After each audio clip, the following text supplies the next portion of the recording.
I was there the night Succulent Lamb originated because myself and a fellow journalist were having dinner with David Murray, um, and we were celebrating 10 years of David Murray at Rangers, and we had lamb on the menu over dinner, and we were going to interview him that night, and we went out for dinner, which is what you do as journalists. And the next day my colleague, I think rather overexcitedly, said, "Last night I had the most succulent lamb with David Murray." And I made a joke about this in print. It's ironic to me that having originated the joke, it's now thrown back at me. You know, I've been quite critical of David Murray over the years, but Succulent Lamb has come to embody grovelling, sycophantic, non-critical coverage of David Murray, even to the point of saying, the dinner he put on for us last night was absolutely wonderful. So the Succulent Lamb gag has grown arms and legs. That's what it means. It stems from the dinner we had years and years ago with David Murray, and it's come to be a synonym for uncritical, sycophantic coverage of Murray, even when Rangers are plunged into this mess, and EBTs and everything else. Don't utter a cheap of criticism about David Murray. Now, I think it's an exaggeration to say Murray still has the press in the palm of his hands. More and more press people in Scotland are critical of Murray, but there are still people who will not criticise him, and I dare say they are referred to as the Succulent Lamb Brigade. It's become a kind of disparaging phrase. It's quite serious in a sense. I mean, I see the joke, but it's quite serious in the sense that if you don't have critical coverage, you know, with one or two honourable exceptions, you're cutting out potentially a really important check and balance in the system, so that when someone like Craig White comes on the scene, not enough people ask questions. I think the thing that happened with David Murray in terms of having the press in the palm of his hand is what has happened all across the world with sports franchise owners who have the local press under their control, whether it's in New York City or Chicago, whether it's baseball or American football, whether it's football in Britain, whether it's ice hockey or basketball. I think there's a tradition of the big sugar daddies coming into sport and controlling the local media. And that's what David Murray did in Scotland. And I know why Murray exerted this control. If you work in a tabloid newspaper in Scotland, it's very important to get back page stories on Rangers. I would argue more important to get back page stories than have objective sporting analysis in print in a column. The back page for a tabloid is very important. What do you do with David Murray? Do you objectively criticise him? Do you say how the financing of Rangers under him has overheated to a dangerous degree? Or do you be non-critical and get a constant stream of back page tip-offs from Murray? It's a pact with the devil. In one way, I think, if you worked for a tabloid paper, you have to do that. And if you take a paper like the Daily Record in Scotland, which is a very successful paper, it's a very football-orientated paper, I think the Record has been extremely non-critical of Murray, sometimes to an embarrassing degree, but they get tip-off after tip-off after tip-off from Murray for their back page. That's the deal you do with him.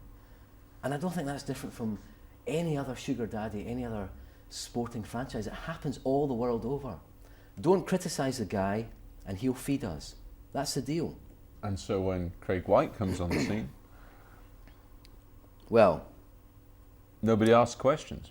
Well, when Craig White came on the scene, he was routinely referred to as a billionaire. This ludicrous phrase, he had wealth off the radar. Craig White has wealth off the radar.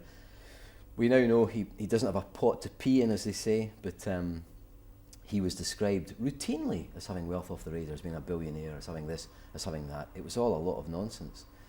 Now, we've caught up now, and I think the media, it's wrong to tar the whole media with this thing. And I think some people are overexcited about this old media v new media. There's been a lot of rubbish about Craig White on blogs and in the new media.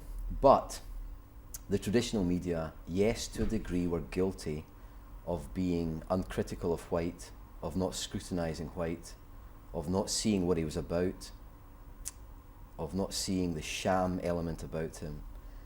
And to a degree, I repeat, there's exaggeration in this, but to a degree, the mainstream Scottish media, the newspapers have been a bit embarrassed about the whole Craig White fiasco, yeah. Does that obtain also across the football governing bodies? You know, did people? I can see why people say, look, Rangers, well, old firm, sell newspapers.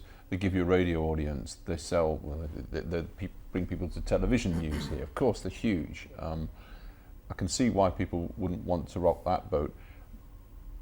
But it seems that the SPL and the SFA were also given an easy ride. They sat in governance for 15 years or more, whilst the biggest club in their purview was becoming a basket case. Yeah, the Rangers' use of EBTs is quite complicated, and hindsight is a easy thing. And let me implicate myself in this. I remember 5 or 6 or 7 years ago people speaking to me about EBTs. I think I mentioned it once in passing in a column.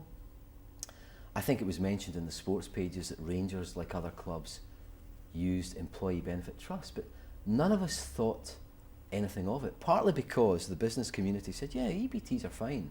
They're used all across Britain. We now know that over the last 10 or 15 years, I think I'm right in saying 5,000 or 6,000 British companies have used EBTs. We thought nothing of it. We thought they were being used properly. And apparently if you use an EBT properly, it's kosher. You know, what the phrase that's used is not tax evasion, but tax avoidance. We thought Rangers were using EBTs properly.